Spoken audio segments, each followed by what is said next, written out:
Apa kabar para mantan tim sukses gubernur, bupati, dan wali kota? Bagaimana kabar kalian? Semoga baik-baik saja. Dan apakah ada yang sudah sukses? Kalau sudah sukses, alhamdulillah. Tetapi bagi yang belum sukses, kami hanya mengingatkan, jangan sampai kecil hati, apalagi patah hati. Terpenting lagi, hati-hati, jangan sampai sakit hati. Karena kalau sakit hati, sangat dekat dengan berbagai komplikasi penyakit. Darah tinggi, kolesterol, dan yang sangat berbahaya, stroke. Kalau sudah stroke, sangat dekat dengan keok. Kami sekali lagi mengingatkan, semua ini hanya permasalahan kepentingan politik. Jadi, kalau pernah jadi tim sukses, jangan sampai ambil di hati. Ini persoalan waktu, hari esok masih ada. Yakinlah, besok mereka akan mencari Anda lagi. Besok mereka akan berharap Anda bisa menjadi tim sukses lagi. Tapi ingat, jangan mau dibohongin lagi. Baiklah sahabat M2TV, hari ini kami akan mengulas tentang almarhum Ayah Sani, bukan Ansar Ahmad. Tetapi sebelum kami lanjutkan ulasan ini, jangan lupa subscribe, like, dan komen konten-konten M2TV, biar kami akan tetap eksis untuk mengulas dan memberikan informasi-informasi menarik. Kita harus jujur mengakui, siapapun yang menjadi gubernur pasti akan mengambil keputusan yang tidak menyenangkan hati para buruh atau pekerja. Pasti dibuat pusing tujuh keliling menghadapi situasi seperti ini. Oleh karena setiap kepala daerah, baik bupati, gubernur, pasti berkeinginan melakukan yang terbaik untuk rakyatnya. Permasalahannya bukan gubernur, bupati, atau wali kota yang akan membayar upah para pekerja. Apabila gubernur mengambil satu keputusan menetapkan upah minimum terendah bagi para buruh dan pekerja yang tinggi, apakah mungkin pihak pengusaha akan menyetujui keputusannya itu dalam situasi sekarang ini? Beginilah situasi dan kondisi Desember kelabu.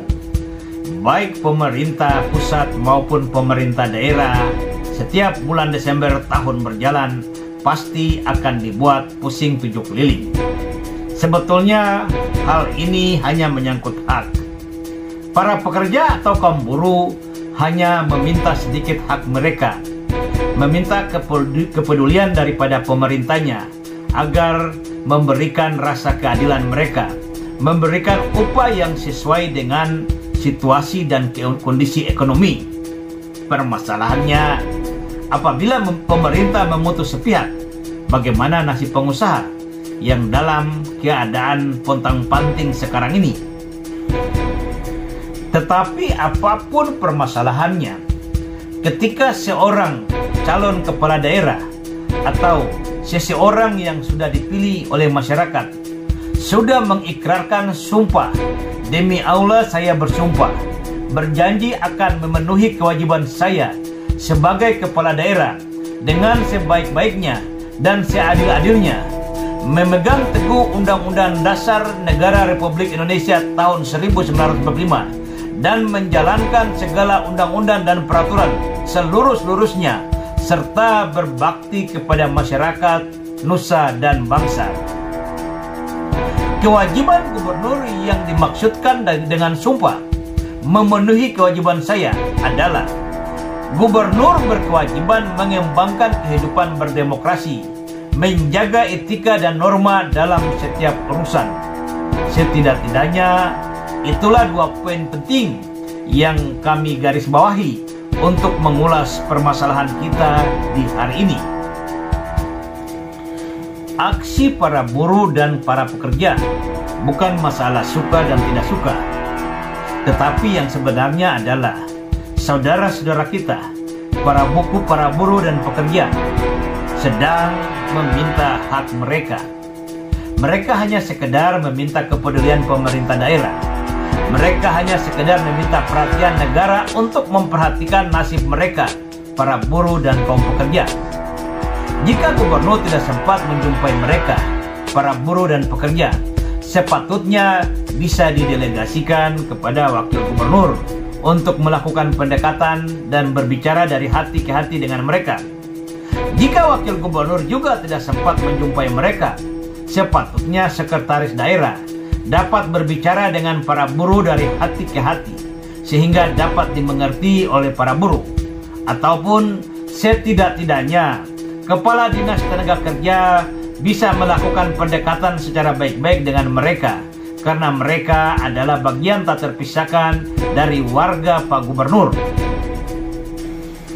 Kalaupun Pak Gubernur tidak merasa memiliki kepentingan untuk memperhatikan nasib buruh dan kaum pekerja di daerah, kalaupun pemerintah daerah tidak mau ambil pusing dengan nasib pekerja di daerahnya, kami hanya meminta, berusahalah untuk menahan emosi, dewasalah dalam menyikapi situasi dan kondisi. Karena pemerintah daerah ataupun kalian, para pegawai, gubernur dan bupati, dibayar oleh negara untuk melayani masyarakat. Dalam keadaan apapun dan situasi apapun, pemerintah daerah berkewajiban melayani siapapun masyarakat yang datang di kantor pemerintah daerah. Memahami dan harus mengerti situasi dan kondisi adalah modal penting yang harus dimiliki oleh setiap kepala daerah dalam menghadapi situasi-situasi seperti ini. Karena dalam memperjuangkan hak-hak buruh, terkadang para buruh mengeluarkan kata-kata kasar. Tidak sedikit dari mereka yang meminta kepala daerah mundur dari jabatannya jika tidak sanggup untuk memperjuangkan hak-hak rakyatnya. Sangat tidak etis jika seorang gubernur menanggapi tuntutan buruh lalu mengeluarkan kata belum tentu mereka pilih saya sebagai gubernur. Bagi saya, kata-kata ini sangat tidak pantas dikeluarkan oleh seorang gubernur. Karena ketika sudah dilantik, tidak ada lagi siapa yang memilih dan siapa yang tidak memilih Pak Gubernur. Keluarnya kata-kata seperti ini akan lebih meyakinkan kami bahwa memang Pak Gubernur belum sanggup untuk memimpin daerah ini. Pak Gubernur begitu rapuh dalam menanggapi opini publik. Pak Gubernur begitu takut untuk tampil dan bicara apa adanya sebagai seorang bapak atau ayah dari anak-anaknya yang sedang datang meminta tambahan uang jajan. Lalu dengan sinis Pak Gubernur seakan kembali mempertanyakan, ini bukan anak saya. Begitu konyol tanggapan Pak Gubernur. Apalagi ketika kami mendengarkan berita dari Gedung Dompak, komplek perkantoran Gubernur Kepulauan Riau, tempat di mana para buruh harus bertahan dan nginap di gedung itu hanya sekedar menunggu tanggapan Gubernur Kepulauan Riau atas perjuangan mereka. Semua lampu kantor gubernur dimatikan, WC terkunci, bahkan musola pun tertutup. Kami tidak tahu apa benar atau tidak informasi ini, tetapi jika benar, betapa kami sangat kecewa untuk memilihmu Pak Gubernur. Gedung itu dibangun dengan uang rakyat untuk melayani rakyat siang ataupun malam kalaupun itu perlu. Ketika akses rakyat untuk mendapatkan pelayanan dibatasi atau disabotase, merupakan satu bentuk pengkhianatan terhadap rakyat. Lalu kami hanya ingin menyampaikan pesan-pesan para buruh dan kaum pekerja kepada Pak Gubernur Kepulauan Riau. Sehebat-hebatnya seorang ayah adalah dia yang mendidik anak-anaknya dengan kasih sayang dan keterbukaan dan apa adanya.